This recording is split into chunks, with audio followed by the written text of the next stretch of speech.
manual therapy is amazing. I would never take anything away from great manual therapists, but for decades, it's been used as a bribe to keep patients in the clinic, to keep them coming, to keep them utilizing more services.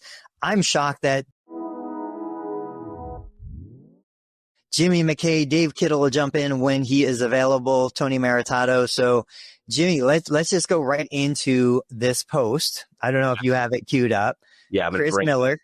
Chris Miller is a golf performance. There's Dave. Golf performance PT down in Florida. I've been following Chris for a long time. He's been doing cool stuff for a long time. This is a video he created, showing the inside of his facility, beautiful facility.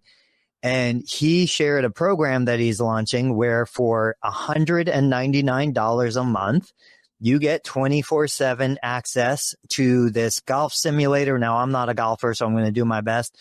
You can play any course. You get all your stats. It measures everything. It's like a man cave on steroids. Exactly what we want. What was your first? You shared this with me. You found it. What were you thinking? I mean, just brilliant. Like he understood the life cycle of a golfer. Golfers are like runners. Like we're big dumb animals. Like we'll pay anything, like to play golf one more time. If we can sneak in around, in between tornadoes, you're like, there's a 2-hour window. Like we'll sneak it in, right? So as you can see in the video that we're showing, it's a gym. Right? Full like gym, rubber floors, heavy stuff, kettlebells, whatever. And then he walks you through this door and it's Shangri-La. It looks like a double bay, the badass golf simulators right off, like green carpet, hitting mats, the whole nine. So these are the toys golfers want to play with. So instead of him just saying, I've got this gym, lift strong, hit bombs down the middle, he's like, come play too. So he's thinking of a vertical. He's taking this whole life cycle of like, what do golfers need? And then you and I started playing around with like, well, what next? What accessories could we put on it? We can get into that. But this is brilliant because golfers don't just want to do like single-legged rotational explosive exercises. They want to hit golf balls, and they want the golf balls not to just be into a net. You can play Augusta on these golf simulators. You can play like legit courses and stuff like that. Again, I'm a crappy golfer, but my best friend would drool over this. For $200 a month, it's a layup. Dave, what do you think?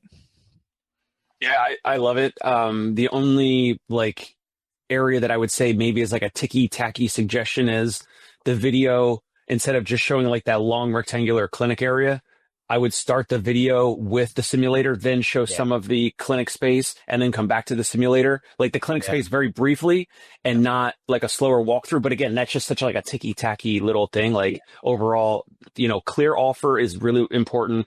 It tells exactly what you get for what dollar amount. Also in Florida, I love how he says play anytime, even when it's whatever he said, like really hot or during thunderstorms or whatever. So like those things he obviously knows his target customer and client. So it's awesome. He goes, I was going to say, real quick, we have a 24-hour fitness, it's anytime fitness across the street. There's multiple places like this. And even when I was in Sarasota in South Florida, there were places where you would buy either an equity stake or you would just pay a membership and you had a key. And it was a 24-hour access facility. I've never heard of a physical therapy clinic doing something like that. I think we're so freaked out, risk averse, so terrified somebody is going to fall or get hurt. But we see these proven models. It got me thinking. I was like, why wouldn't I make it available as a premium service? Hey, you're going through rehab. Rehab is a 24/7, commitment. This is your full-time job. Here's your key. Here's your gold card membership. You have 24-hour access, even if you never use it. Right. But this is a service that is sold to allow people to come into the clinic because they're familiar. They've done their therapy here. They know what's going on. I've never seen another therapist do something like that.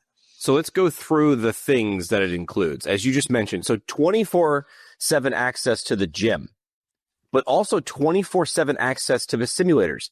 If you know what these simulators cost, and I was pricing a good one, because this is one of those things where if you spend like $2,000, you get crappy. So it's like, don't spend any money. Like, don't get it. You sort of have to hit a tipping point, and I've talked to a few people who've done this, and it's not cheap because like some of these things just don't do it. So right off the bat, for $200 a month, access to the simulators 24/7, you win. Very first bucket, got it, done. $200 a month, I can simulate, right? Then 24/7 access to the gym. I don't know what gym you're paying for in a major city like this. That's going to be $200 a month. But yeah, I guess a little bit, but not with the simulators. They don't have that. Free TPI assessment and custom program. And then he goes into like a little bit like feel loose, have less pain, hit more bombs. So the TPI assessment, I don't know what they charge for those, but those aren't cheap. Like, because the TPI certification is number one, expensive to get, and then you have to re-up it every couple of years. So you get a TPI assessment. Like, that'd be awesome. Like, smart dude, if he was like, I'll give you a free assessment every year as long as you maintain membership. That would be another thing I would add. Play in weekly tournaments at tour courses. Like, hey, this week we're going to all, because it's Masters week, we're going to play Augusta. Like, he's gamifying. He's already gamifying golf, obviously, because it's a game, but he's making people compete because that's what golfers like to do. Like, and if there's a perfect setup with golf called a handicap system. So even if like Tony's way better than me, I still feel like good about competing because there's a handicap system. And then he highlights what Dave did. Play. It's in Tampa. Play when it's too hot. Play when it's muggy. Play when there's thunderstorms because there's a lot of them.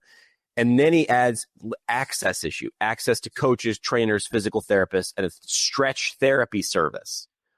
Plus, he goes one extra step. I think I didn't even read this the first time. There's a co-working space. Where are you, honey? I'm working. I'm working. We know where the deals are done. They're done on the 19th hole. $199 a month. Cancel anytime. So he's like, if you're risk averse, I don't know, pay $200, use it for a month, and then bail. I think you're gonna like it so much you come back. It's not a good idea. It's a great idea.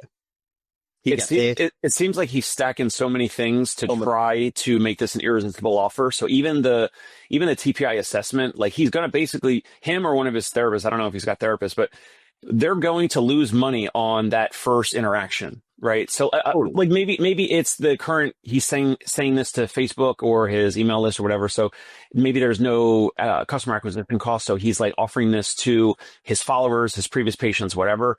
For that, he's trying to make this an irresistible offer for someone to do a couple things. One, take the credit card out and take them up on this offer. But then also more and more, it seems like people are hesitant, like consumers are hesitant to sign up for subscriptions, like whether it's H&M or some, whether it's a streaming service or whatever. Because then it's like, oh, if I don't use it or if I don't like it, then I have to like go and like do a thing. I have to like go find how to cancel it or whatever. So he's saying like easy peasy on how to cancel anytime, month to month. But you have to sweeten the offer like this. You have to make it an irresistible offer. You have to make it so that golfers in Tampa read this and would think like that would be like dumb if I didn't sign up for it. Right. He took the bullets out of everybody's. Well, it's a simulator. I'm in Tampa. I come here because I want to play golf outside. Why would I come inside? Dude, it's hot and muggy and there's tornadoes and whatever. And you need to do this other stuff. You do. So instead of doing this, plus this, dude, it's all in. He understood the price value seesaw. He understood it and he overloaded on price. He quadrupled down on price. So then Tony, go ahead, Dave. I'm curious as to when it's 24/7 access, if there's some digital scheduler so that I don't show up at, like, do I have to schedule a time or I just pop at any time? And it's like the old school batting cages where I got to wait for Tony to finish. And then I'm sitting there and I'm waiting 7 minutes or I'm waiting 20 minutes. I don't know. Right. So maybe that's something that we can ask him. I don't know. The other thing is with those simulators, it's not just one person. Like you play around, like Jimmy hits the ball. Like you can, like the good ones anyway. It's like Jimmy hits the ball. A smart one would be like Dave started on hole 1. Now he's on hole 7. Jimmy walks in at 7 a.m. I want to jump in and play in. But like, yes, brilliant. Like, so understand the friction points and reducing them. So we're therapists. Therapists are amazing at finding problems. Let's find some of the problems. What would make this a failure? What would make this not work? Because it sounds amazing with all the stuff that we're saying, but what are either the blind spots that maybe Chris isn't seeing? What are some of the biggest issues? I'll tell you the first thing that came to my mind. He needs to get the word out to the right people. Right? Like, how is he going to market this? How is he going to get the information out? That's why I put his stuff into ChatGPT And I started to play around with some sales copy because I'm like, one, he doesn't have a huge social media following. I don't know what his networking is like there, but I can see this being the best kept secret in town and failing because nobody knows about it. So is he going to put paid ads behind it? Is he going to do the direct mail? Is he going to go out and get local pros to come in? Is he going to host, events locally so people see what he's doing? What is he going to do? But what other problems is he maybe not seeing right now that need to be addressed? Well, let's do the problem list first. Everybody's going to have a problem. All businesses, if no one knows about it, it's going to fail. So let's do the problem and then we'll do some solutions. So that's a big problem that every business is going to have. If you don't know about it, you're the best kept secret in town. That sucks. What else can you see, Dave? From this? Yeah, I don't think you need to be a golfer. I actually think if you're not a golfer, this might be easier to see. Other problems. Why would this, in 12 months, if this failed, why? I don't know if I doubt this is actually going to fail. He might have some projections of like how many people, how much recurring revenue could come from this. And like to Tony's point, I think the biggest challenge with that, like if he thinks it's going to be, I don't know, an extra 100K in revenue or even 50K in revenue or whatever, if he thinks it's going to be some number, the way that that's not going to be hit, those targets or those assumptions is that, like Tony said, not getting enough word out. So there might be, maybe you sweeten the offer even more. Maybe you do like a lower dollar amount for the first 30 days. No, Tony's saying no. I think keep it high. So it feels, a round of golf is $200. Yeah, I was going to say, I think what he's going to find, if he does get the word out, he's going to find that 199 is ridiculously low.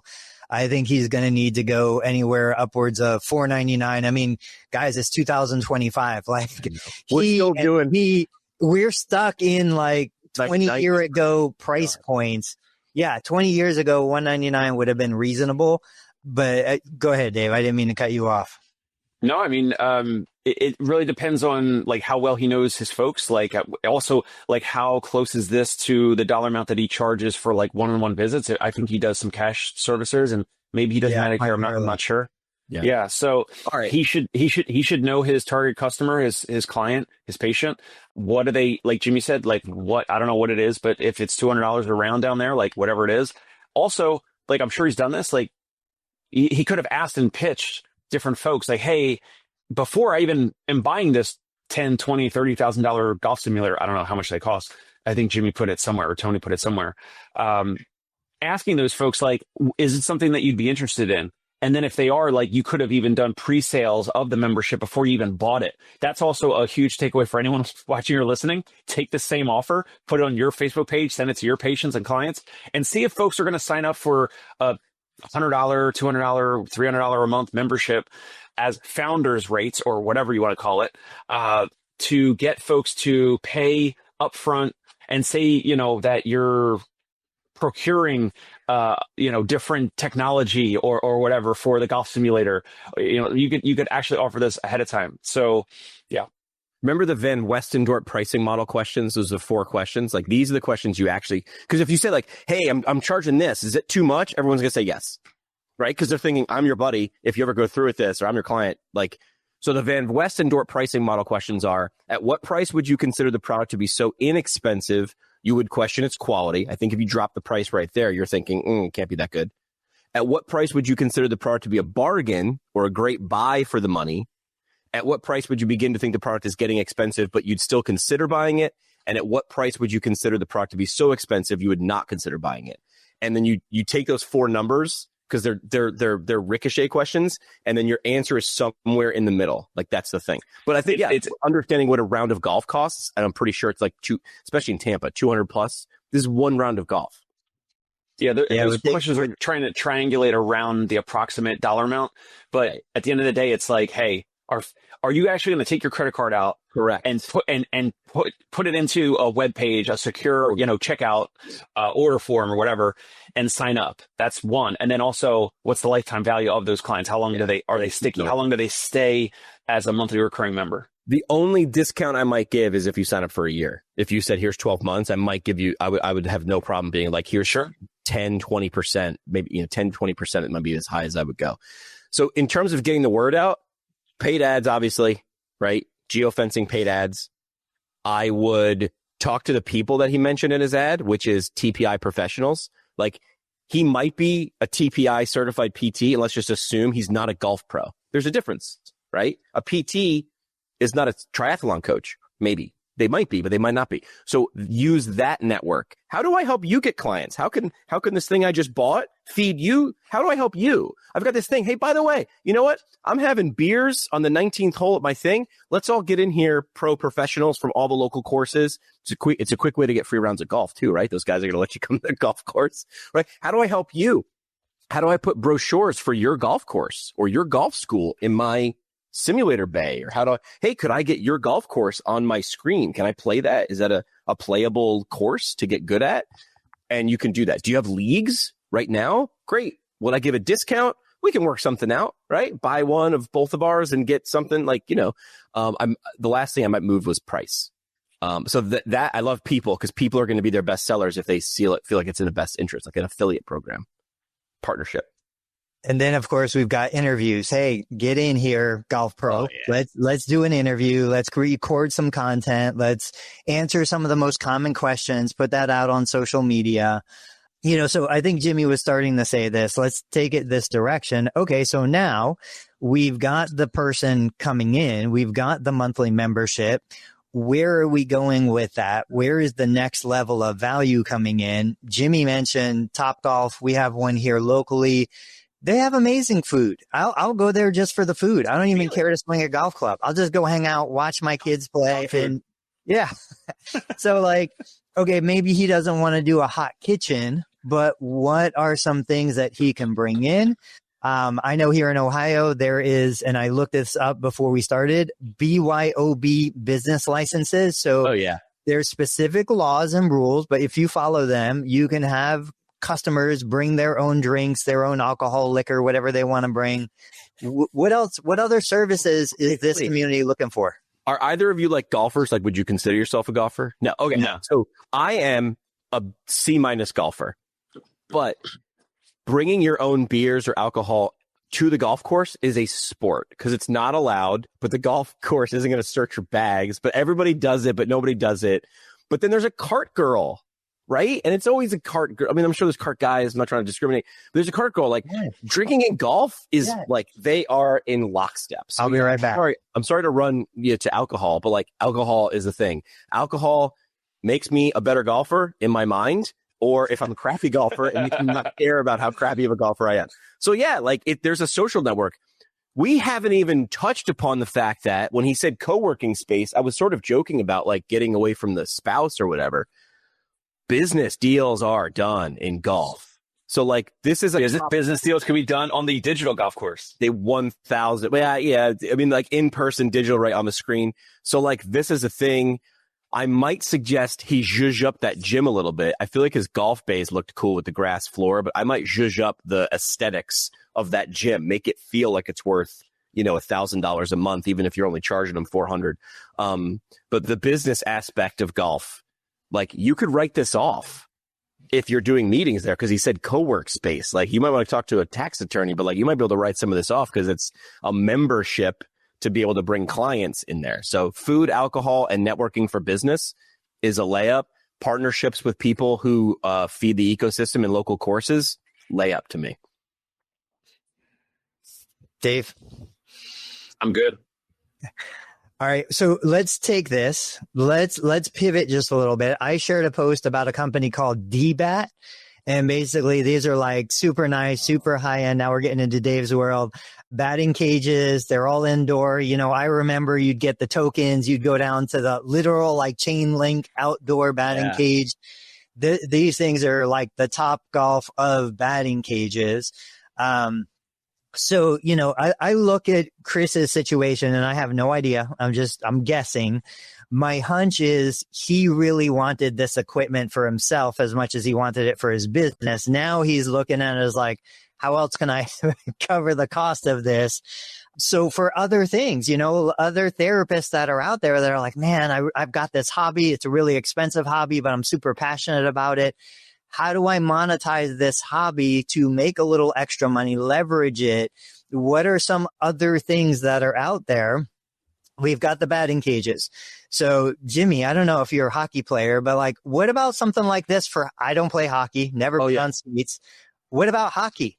They have any of these sports or any recreational activity, get into a booth for singing. Like my son loves singing. He sings constantly.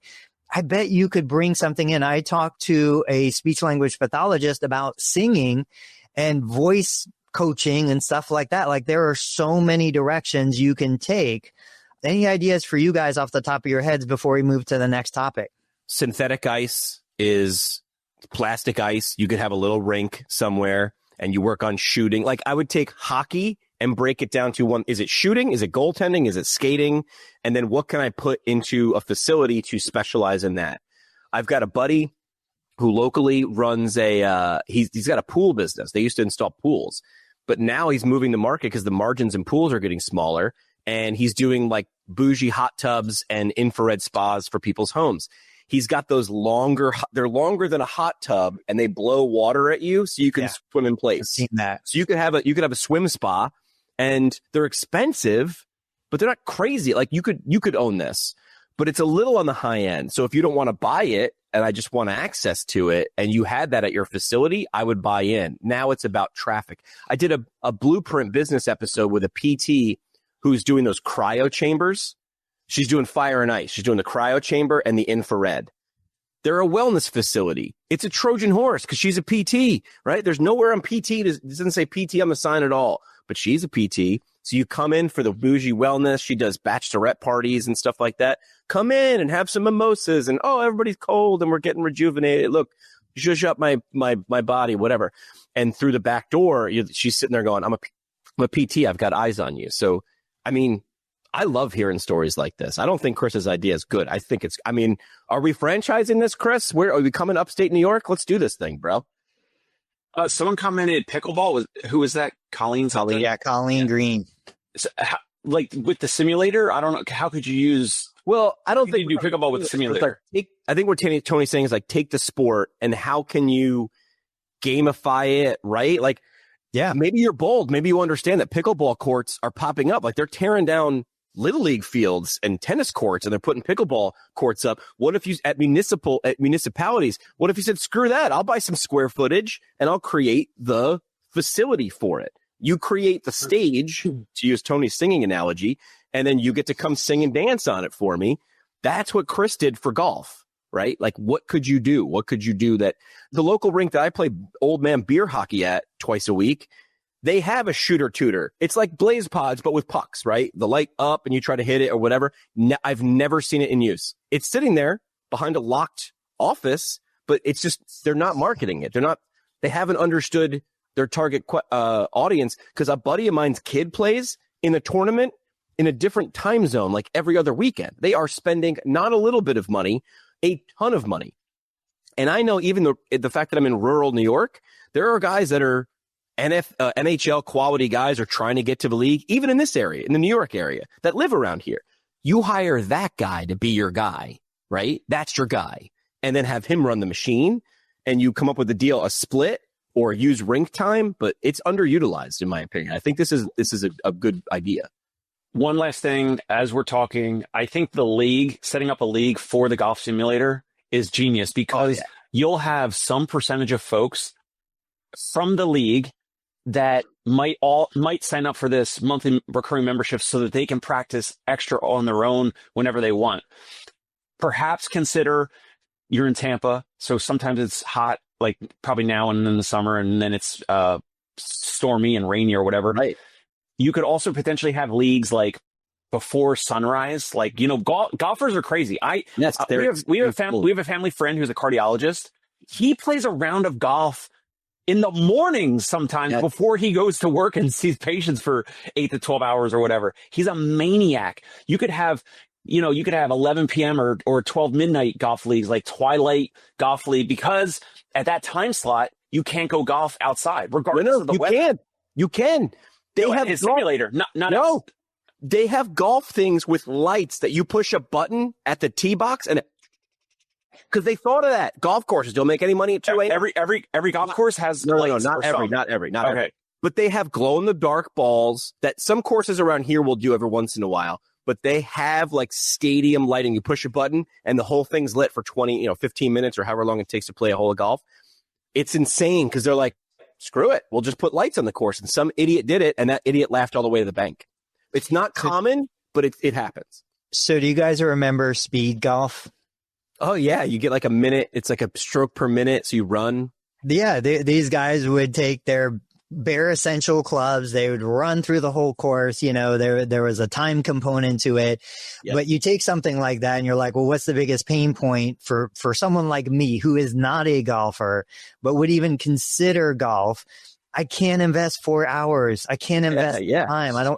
So if I could go in and just play 3 holes and then go hit the gym and go to work, or I can do these other things. Of course you could have a father-son, father-daughter, mother-son league. You can have all these different variations on it. But again, the biggest barrier is nobody knows about it. Yep. How are people going to find out? How are people going to understand the things that you're offering? So for Chris, I think you take Tony's idea, what Tony and Dave probably would have done already, which is you invite everybody that I just mentioned on the list. I would invite your best players from the local in-person courses. I would invite your TPI golf coaches, and I would be like, hey guys, it's beer and wine and let's just whack some balls around. And then I would video the crap out of it, right? This is where you bring in a videographer that says, we need 100 reels out of this. So bring 3 people, shoot, edit. And you get them like a movie premiere. Like Broadway's great. On opening night, when people come out and they're like, how was Les Miserables? Oh my God, I was so touched. And oh my God. I'm like, get that 150 times. Who cares if they had a couple of soda pops on the course? And let them sell it for you. Let's do a green carpet event. Green carpet. That's smart. Do the green carpet, right? Like come up with like we have a keg of beer that sits on the counter at the local hockey rink, right? There's 4 men's leagues, A, B, C, and D. And we get our name, our stupid team name on the thing. And every time you walk in with your wife and we won it 6 years ago. What's your big dumb trophy? Maybe it's a WWE belt that you get to do. And who's got the whatever, the green carpet belt. Yeah. Have fun with it, man. All right, Dave, we were talking on a thread. It had something to do with manual therapy. I said Dave would be in for this conversation, and I completely forgot. Yeah, Scott's here. Maybe Scott can remind us if you don't remember. What were we going to talk about? Was that on LinkedIn? I think it was, and I don't have access to my LinkedIn account here. Scott, pulling it up. Yeah, let us know in the chat. What were we talking about related to manual therapy and some other stuff? In the meantime, while you're doing that, go ahead. You think? No, I got it. So you posted on LinkedIn a day ago the post that says, when does Medicare stop paying for the bike? Oh, yeah. A lesson from the total knee journey. Uh-huh. All right. So it was a long post. You want to pull it up or do you want me to review it? I don't have it. You can just give me the highlights and what we were going to talk about. Lost it. All right. So, but Scott had chimed in and commented, but the post was more about, is the bike warm up still a covered service under Medicare? Tony says no. And, going into, there's a critical concept here. An intervention may still be helpful, but that doesn't make it covered. Doesn't make it a covered service. Yeah. Tony drops some references in the link. Guys, if you're not following Tony Maritato on LinkedIn, make sure you connect with him, Anthony Maritato. But Scott Embry commented, and Scott said he was about to post something similar from his recent post. Scott says he finds it interesting how manual therapy is reimbursed at a lower rate than most all other therapy services, yet requires the most skill and training as a PT or OT to practice at the top of our license. This would be a great topic to discuss on the next episode of Right Now, the Pintcast Club. Yeah. So, and I hear that a lot. I hear that all the time. In fact, when I'm teaching my Medicare course, the main thing that I emphasize when we get to this section is I love to pull stuff up that shocks and appalls therapists. So I go into, Medicare Mac portal. I pull up the fee schedule. I'm like, look, therapeutic activity, $32 reimbursement, therapeutic exercise, $30 reimbursement, manual therapy, $25 reimbursement. And I reference, I'm like, look, if I'm a manual therapist, I'm not doing manual on 2 or 3 patients at a time, but I bet I could do good therapeutic exercise for 2 or 3 patients at the same time. If I'm a pelvic floor therapist, I'm not doing manual therapy on 3 pelvic floor patients at the same time, one hand here and one hand there. So like there are limitations on manual therapy. Now I'm going to disagree with Scott because I think there are a lot of great exercise-based therapists and other therapists that don't even need manual therapy at all. I'm not going to say it requires the most skill. It requires some knowledge and some skill, but I'm also not a great manual therapist. So maybe it's my bias. Point being, the differentiation, and this is a really hard concept for therapists to grasp, and I'm pushing the envelope with this idea a little bit. There are things that we have invested. The golf simulator, that's an investment. That was a financial investment that was made by Chris Miller. There are things that we have invested in that go way above and beyond what is covered by Medicare at, the base threshold. Medicare will pay for entry-level physical therapy, period. They don't pay more for better physical therapy. They don't pay more for more education. They don't pay more for better equipment. This goes to Jimmy's conversation about the headset for the vestibular therapist assessment. So we went down this rabbit hole and we were like, guys, realistically, if I was an entry-level therapist doing entry-level therapy, that is what Medicare is paying for. Once I finish that entry-level plan of care, anything above and beyond that really should be self-pay, should be charged a premium for. Why would anybody ever want to learn more, be better, do better if they couldn't charge for that? And Medicare, Medicare is like, yeah, if you want to give me a Rolls Royce for free, heck yeah, I'm gonna pay for a Honda Civic. Give me the Rolls Royce. But we as therapists need to start identifying where this extra value is within the confines of Medicare reimbursement or any third-party payer contract. And we need to stop giving away all of this insane extra value that we're not being paid for. We're not being incentivized for. I probably went way off the rails on that, but go ahead, Dave, bring me back in. So, okay, a couple things. I know what you mean by manual therapy might not be the most top of license as Scott describes it, because Tony, you've given a great rebuttal and example previously on the show where you said getting 2 or 3 patients at the same time or any time to move more and exercise and build that empowerment and build those healthy habits and lifestyle components and changes arguably could be more valuable to those people, to those patients and clients. That's actually I think the best rebuttal I've ever heard regarding movement-based therapy, therapeutic exercise, why even insurance pays more for that versus manual therapy. But then there's other owners like Mick Aglani. He had 3 or 4 or 5 locations. He sold them to Alliance Physical Therapy, private equity.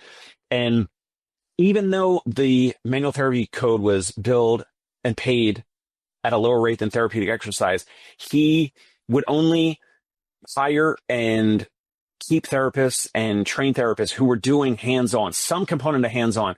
Now, they don't have to be doing 20, 30, 40 minutes of manual therapy per patient, but there is the argument of the therapeutic touch and the therapeutic feel and, building a therapeutic alliance. Not everyone wants that. Tony wants, water, hot tub based massage, but he doesn't want massage on land. It's a joke between us on the show. And then you also don't want to deliver it, or you'll do manual therapy. You'll do soft touch, over the clothes, whatever. So everyone does something differently. But the manual therapy code is also for tactile cueing, right? So if Tony needs tactile cueing from it, no, it's not. I thought it was. There's things that fall within manual therapy. And if I reference Medicare specifically, soft tissue mobilization is specifically listed in the Medicare guideline. There's 5 things, manual lymphatic drainage being one of them, but there's 5 things that are listed within the Medicare guideline under manual therapy CPT code. So there's some interpretation, but then there's some objective measure. So I'm not going to say it's not. I didn't mean to respond. So hold on a minute. Is this something that we fundamentally still go around in circles about in our profession? Yes, absolutely. Why is manual therapy reimbursed so low compared to other PT services, despite requiring greater skill? It's that second part that I'm like, does it? Scott says yes. But you know what? I have to take a side here. Yes, it does. Here's an example. There's new grad physical therapists. I'm not even going to say any names, but a new grad physical therapist who, let's say, used to be a personal trainer or was like a semi bodybuilder or someone that like exercised a lot. They graduate physical therapy school in their first couple years, the first year of school, first year as a new grad, first 1 or 2 or 3 years out of school.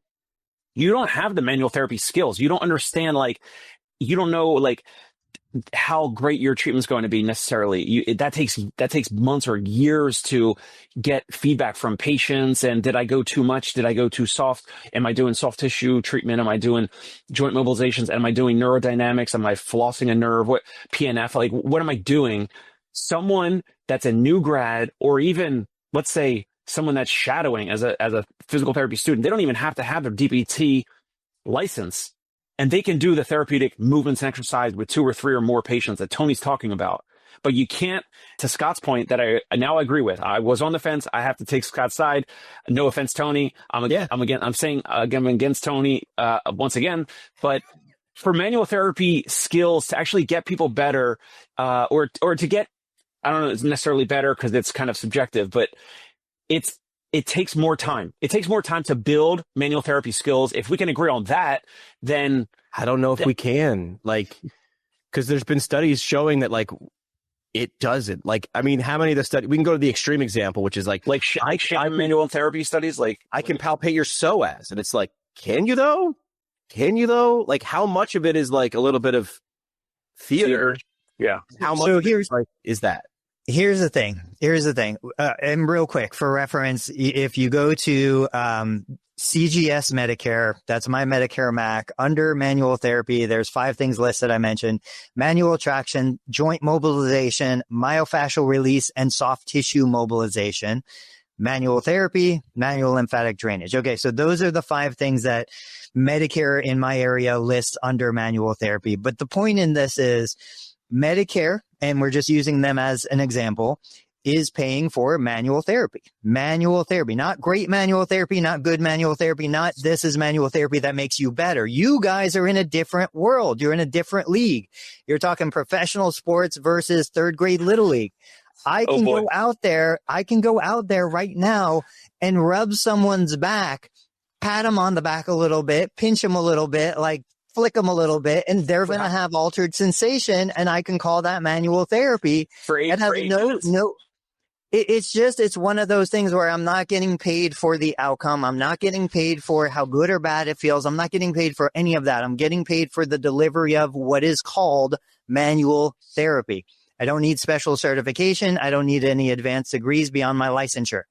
And this is the disconnect. So to Scott's point, you guys are delivering gold for the price of copper. I would say it's the price of lead, seriously. We are confusing what we want to give, what we want to deliver, the experience we want to provide with what we are actually getting paid to do. There is a standard of care. It goes down to a minimum standard. That is what Medicare is paying for. And from the payer's perspective, I can't send the therapist's hands home with my patient. So where is the most value as a payer to make that patient stop therapy? It's exercise, it's functional activity, because those are the things that are going to get them out of there the quickest. And personal opinion, manual therapy is amazing. I would never take anything away from great manual therapists, but for decades, it's been used as a bribe to keep patients in the clinic, to keep them coming, to keep them utilizing more services. I'm shocked that payers will still even pay for manual therapy just because of the negative impact on the cost of therapy services. People quit manual therapy, they'll quit therapy quicker. Scott asked, what professions can perform manual therapy? I quickly got a list. So I don't know if that helps or hurts this cause. I think we're trying to sell a skill that it's very difficult to measure, right? Well, but my wife goes and gets a pedicure and they mobilize her toe joints and they rub her feet and they do these things. So because that person that rubs her feet has been doing it for 10 years, she's better than a new grad physical therapist. She's better than it. But is it manual therapy? This is where we go round and round. I think by definition it is. It's not a covered service under Medicare because she doesn't have the letters after her name, but that person who does a pedicure, she is making my wife feel better. My wife is willing to pay the price for it. And, it's a positive experience. All right. I have a question for both of you guys. Have you ever thought of yourself as the hero in your own story? If you had, I think I used to when I was a new grad. I thought I was like, the best ever. And then I was going to, as we were like 10 minutes ago, I saw some of this on Facebook. I saw some of this action figure stuff on Facebook, and I was going to ask you guys because I saw some of our colleagues on Facebook posting this stuff, and I was going to say, what is this action figure thing? I cannot believe you threw this up here. You guys have to check out YouTube, go to PT Pintcast, Learn Medicare Billing, or the Dave Kittle Show right now for this episode. Stop listening on iTunes or Spotify. Jump over to YouTube. At the 40-minute mark. So there's always these trends that go around. I don't know how they start. I wish I could figure it out so I could start one. But there was the one with the Funko Pop figurines. It's like a specific kind of figurine. That was like 6 months ago. Somebody just typed into ChatGPT, make me an action figure. And then these things started to pop up. I didn't wear that shirt today. I wore the lavender one, not the blue one. So what I've done is I asked ChatGPT what it knows about whoever I'm going to make the action figure about. And then surprising, because now it can search the web, it'll find a lot of information. And then it's like, give me some photos so I can get photorealistic. So I think I found like 5 or 6 photos of Dave. And that's pretty good. That's one iteration. Jacked. That's one iteration, right? I might have sent a picture of you doing the flex thing. But what I like about it is the accessory. Yeah. It's like laptop, phone. There's a pom-pom there because you're a cheerleader for other businesses. Yeah. Okay. Jump rope and barbell. And then, Tony, what do you think your accessories would be based on what ChatGPT? Here we go. I have no idea. It's real estate. Idea. Oh, push button to educate. And you got laptop. Nice. The knee, of course. The knee. How incredible is that? Look, and again, look at the shirt. Look at the logo on the shirt. It is wow. It is wow. You have to send me that or share it or do something. Tony might get that 3D printed. I think he. Heck yeah, man. Said, how bad? That's the thing. I was thinking about exactly that last night. Like, what's to stop me from making this? If I have to buy a 3D printer. I'm going to buy it for myself for Christmas maybe, but I've got one too. It's even got my tagline, the best conversation at happy hour. Welcome to ours. Push button to enter interview mode. I'm going to share these. Where should I share them? In our Facebook group, on LinkedIn? Because what I want people to do is look at them, but I want to see what theirs are. I want to see their version of that. So you got that from what? One prompt on ChatGPT, and I have it connected to Dolly. Wow. That blows me away. Other than that, have you guys searched yourselves in any of the AIs? No. Yeah, I have. Yep. Yeah. I get messages all the time from people that are like, hey, I was asking ChatGPT or Gemini or whatever, and your information came up. Jimmy asked yesterday maybe, about SEO and changing domains and stuff like that. I still think like traditional SEO is virtually worthless. I don't think SEO the way it was even 2 years ago has the power that it used to. But if you guys are listening and you haven't, go to ChatGPT, go to Amazon Alexa. I've asked that one also. Really? Like, go to any of these tools that are out there and say, hey, what do you know about Anthony Maritato, the physical therapist in Middletown? That's how I say it. That's how I say it too. What do you know about? I'm like, give me some context. And I'm showing the new webpage that Podpage was trying to sell me. And it would take me 6 months to build this page. And Tony knows how much I just hate websites and updating websites. So this does that. That's why I was asking, like, should I just jump ship or is that a bad idea? And I think what I'm hearing is just do it because it's gonna update everything automatically. Has anyone ever seen Jimmy wearing a tie? I've worn a tie. Yeah, conferences. I go out of my way now not to do that because I don't know. I just don't like it. But I have worn a tie. When you had the orange suit on for Fox Rehab, was that with an orange tie or was it no tie? I think it was with an orange tie. I bought that off of Appa Suits. That's a throwback. Suits. I'll find that picture. Stephen Dunn, I'm a manual therapist and exercise therapist. Find the combo really helps. Absolutely. You know, there's totally. I think I was just hung up on like, is that the highest skill, or wait, what was the actual, it requires more skill or greater skill. And I'm like, does it? I don't know, man. Like, we start to drift off into guruism. Like, my kung fu is better than your kung fu. I'm trying. I kind of see both sides of the argument. The bad side of manual therapy would be like literally someone just gets their knee or their back rubbed for way too many minutes, and it's a waste of time. Where there's actually no benefit. It's the McKay method of rubbing, and if you rub it this way, that's the thing. Right. Like, so I mean that's when it's actually maybe even harmful or hurtful, or because it's wasting time of the therapist and the patient. I think, and arguably if they're strengthening. This is where Adam Meekins like eats people's lunch. He's like, you can't prove it. Yes, we can. And he's like, show me. And then he brings the receipts, and people are mad because Adam says the F-bomb. It would help Adam to maybe curse less, but Adam's Adam. Like, and he's like, no, it would not help him to curse less. If you actually, it wouldn't. If you actually listen to what Adam is saying, and you could ignore the bleeps and the F-bombs, he's like, you keep arguing this specific thing that we've all decided you can't prove, but you're like, but I feel like it is. And I'm like, a feeling's not proof. That's the crux of Adam's argument with manual therapy. It's like, you can't prove it. So let me go back to what we had started to talk about just a little bit ago, because I want to get your guys' opinion on this. And the comparisons I had been making for people who haven't seen some of the posts. So we know Biodex has like $120,000 isokinetic machine.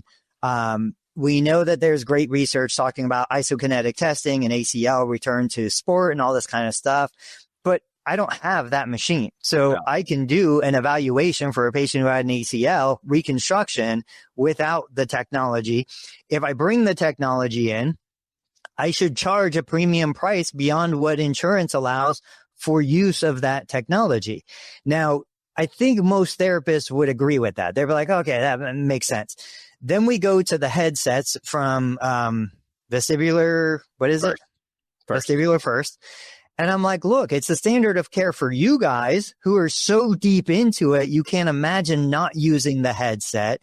But I am a therapist. I have the licensure. I can do a horrible evaluation and still get paid. It is not the standard of care to have and invest in the headset. If I do use the headset, I should charge for access to the headset. You take that 3 or 4 levels deeper, and now we're like, okay, I've got I don't, but for therapists who have their OCS or any specialization, any extra certification, you take somebody like Dave who's invested thousands of dollars, countless years. Like, why would I give that knowledge base away just because it's in my head for what I'm getting paid for through insurance, which is the basic standard of care? The OCS is not the standard of care. Why wouldn't I deliver a good enough standard of care treatment protocol covered by insurance, complete that plan of care, and then if the patient wants something more, then they can hire me out of pocket to deliver the extra value, the extra education, the extra training that I went through. Yeah, I know it gets dicey, but what do you guys think about something like that? Same person, but 2 different, modes of delivery. Well, there's a couple questions. It won't work because the person who's like, oh, do you take my insurance and all that? They just think everything comes with that. They're assuming, Tony, in my opinion. I would love to hear what you think about your patients, but like people in the, I don't know, where I'm, New Jersey, Pennsylvania, New York area, like if they're looking to use their insurance, their in-network, their Medicare, whatever, they just assume like, oh, I get all that. I would get all that. I get at least the licensed professional who has the minimum standard of care. But then I also get like, the hands-on, and I get like, if I want more hands-on, I could kind of say, hey, can I get some more hands-on work and whatever. So paying for it. And someone else is paying for it. Yeah, I don't think that's possible. Especially, it's definitely not possible with the same professional. If anything, it's I go to some office for the in-network cover, whatever, and then if I want extra, I have to either go to a different professional in the building or some other building. I don't think it's even possible to have the same person say, I'll do XYZ, this defined thing for your insurance, but your insurance doesn't pay for this other stuff. So if you want this other stuff, it's this dollar amount. Yeah. when someone put it this way in PT school, I was like, even I, as a consumer of healthcare and then coming to healthcare as a second career, once they said it like this, please don't confuse health insurance with healthcare. Sure. You pay for health insurance. Now, that doesn't mean it covers everything. Like that's the funny part too, is like, this would never, maybe it's a good comparison. When I have a warranty on my car, I know it covers lots of stuff, but not a flat tire, right? Flat tire is like sort of, it's on you, bro. Like, hey man, sorry. But like if your transmission drops out 5,000 miles down the road, we got that because it's within warranty. As long as you didn't violate the warranty, right? So when someone framed it that way, I sort of understood it a little bit better. Now let's get into the nuance, because I think that little thread on LinkedIn was good because it played out a lot of the things. So we'll take something like the vestibular first goggles, right? So high level, used to work for them, right? They're great, right? They're fantastic. This thing should be, and I think will in 5 years, be the gold standard if you're working in vestibular care. You need to put people's eyes in the dark to see the things that you need to see. They're stethoscopes for your eyes if you have a vestibular issue, but you can't charge for it. There's no code for it. So if I were sending someone that I knew to a vestibular therapist, now that I know that because I never practiced in it, I would say, do they use goggles? Yes or no? To me, it is a red or green flag. You're winging it or you're using it. Now but should they charge extra for it? Well, they had to drop $2,500 for the goggles. So like in my mind, yes. Well, then should I charge extra for Post-it notes? Well, you understand how business works, right? Like you need to make money on the thing that you bought. The doctor isn't charging you every time he uses a stethoscope, but it's built into the cost, right? Like that's the way I look at it. So should it be a line item or should it just be covered under overhead? Like the doctor also needed a treatment chair and a plant in the corner and a clipboard, but they don't charge you every time they use the clipboard, but he needed it to write his note on, or back in the day. Now we're not using kids' clipboards or what we used to write. No. So you use the EHR. Do you charge for it? Yes. But it's not a line item. Like that's where I think I get it because it touches the patient. Are we charging for it? Yes, but no. But should we? I don't know. So if you look at the definitions of certain CPT codes and what is covered, what is not covered, we look at something like a passive modality like an e-stim. Okay. The supplies required for electric stimulation are covered within the definition of the CPT code. So I can't separately charge a patient for those pads. That is covered in the reimbursement. Oh, I see. But, you know, we look at, okay, balance. We look at slip and trip. We look at, you know, a gait belt is enough equipment for me to take a patient who's been falling, give them a jostle, give them a little shove. I can treat them and work and bill gait training or neurorehab or whatever the code I'm going to use for that is. I don't have to have a $30,000 Biodex reactive step trainer. You know, that is something separate. Now, the easy solution to this is what we did was we just said, okay, well, when you're on the Biodex, you're independent. It's not part of your therapy program. You pay a separate fee. It's $100 or $500 a month. You're not going to be working with a therapist. It's not part of your covered plan of care. But I do think we need to get into, well, even within a visit, am I going to allow my patients to spend more for a premium anything, you know? So, okay, we have a broken recumbent bike that has a manual timer because the electric timer on the bike doesn't even work, but the patients who are using it don't need anything fancy. They just need to move their legs. So it's like, well, I can throw that in for the price of the CPT code.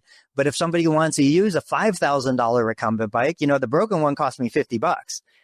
Shouldn't I have the capacity to allow them to pay a premium rate for access to premium equipment, premium knowledge, premium services that aren't specifically covered within the CPT code? I think we should, but I think we need to test that model a little bit and figure it out. I think this comes from our internal desire to just give it. Like we buy into the everything should be free model too. And the insurance companies just sit there and laugh. Because they're like, they're going to give it away anyway, probably, and they're going to expect it. And there they are with the bleeding heart. I can help this person, right? And so when you start running it like that, not a business, then 6 months later, you get mad because you're not being paid for your skill, for all the things that you did, because you're not asking for it. And I think it goes back to 20 years ago we were competing for patients. We're not competing for patients anymore. There's more patients than therapists could ever treat. Like nobody is struggling for new patients unless you just are brand new into the profession and you don't have your marketing down. So there's more than a surplus of patients out there. We're not competing anymore, but we're stuck in the mindset of, well, I need to do more than the clinic down the street. The objection I get every single time about manual therapy, when I say, look, okay, manual therapy is probably a covered service for 1 or 2 sessions. Beyond that, it's not covered anymore based on Medicare guidelines. Well, Tony, the clinic next door is going to keep doing manual therapy and patients are going to go there. No, they're not, because the clinic who's doing manual therapy has got a 6-week wait list. They're not going to go there. And if the patient absolutely wants to go there, they're not the right patient for me anyway. But point being, just like we opened the show, $199 a month was a premium rate back in, early 2000s. Yeah. We are not competing for patients anymore. We don't have to over deliver on value like we used to try and attract them away from where they're going. They're going to come to us no matter what. The question is, now we're running an economy airline. We have to charge for the pretzels. We can't just give the pretzels away for free. Do we have to, though? And I couldn't find the video, but there was that video that I shared amongst us with the guy who was talking about the $1,000 steak. No, we don't. I want to get into that, but we only have 4 minutes left, so I don't want to. I think next time. I love that video. I want to talk about that a lot more than 4 minutes. So we can tease it, which is, I think the reason that this conversation needs to be longer is we assume everybody wants to pay as little as possible instead of assuming people want to get as much as possible. And there's a Van Westendorp price model, right? There's a triangulation of those things.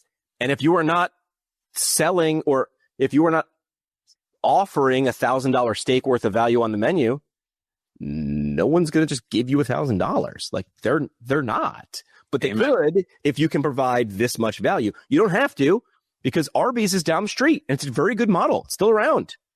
I actually learned it's called Arby's because they sell roast beef sandwich. Arby's. I didn't know that. I didn't know that. I was like, oh my God, it makes perfect sense. But I think it is a good conversation to have, because I think the question is, Tony does this, Dave does this. What you have to ask yourself pretty frequently, what business am I actually in? Because if I'm a billing service who provides service to an insurance company by way of their patients, different business. If I'm a concierge provider in New York City, different business. Same license though, right? Same umbrella term that we'd say physical therapist. Vastly different, which is great. All right, that's Jimmy's parting shot. Dave, what do you got? Parting shot, going back to the action figure. Parting shot, going back. I like how we deconstructed the Chris Miller offer. A lot of it is very clear. It shows exactly what you get, what do you get for what dollar amount, plus the video. So overall, I think it was a great offer, very clear. And you have to be clear for consumers to even understand it. Also, the side benefit that golfers see that and they're like, well, you're not talking about pain, you're not talking about insurance, you're not talking about a covered service, whatever. So no one's going to say, does my insurance cover this? It's obviously clear to the consumer this is something that's out of pocket, and they either will or will not pull out their credit card to sign up for that membership. All right, guys. I think today was a great show, and I think the reason why it was so great was because you guys were bringing ideas and messages to us that we could discuss. Scott brought some great content. Chris Miller, whether he meant to or not, gave us some great ideas. Next week, or Thursday, whenever, next visit, next show, I want to talk about Charles Lockwood put out a video about a $4,000+ walker that is just awesome. It's blowing up. He's great. Yeah. He got a demo unit. He showed how it works. This is the foundation of what things are to come for him. You guys bring us ideas. We will dissect them, break them down, disagree, agree. Just keep bringing it. 8:30 a.m. on Eastern time, Tuesdays and Thursdays. Jimmy McKay, Dave Kittle, Tony Maritato. We'll see you guys on the next episode. Thank you. Hey, it's Dave Kittle. Are you a healthcare business owner or physical therapy practice owner who is looking to figure out your succession plan or exit strategy? We might be able to help. And in fact, we may be interested in acquiring your practice. If you're interested, you can reach out to me. Shoot me an email at dave@conciergepainrelief.com. DaveCierge.com. That's DAVE at CONCIERGE, painrelief.com, or you can call me at any time, 646-781-8884.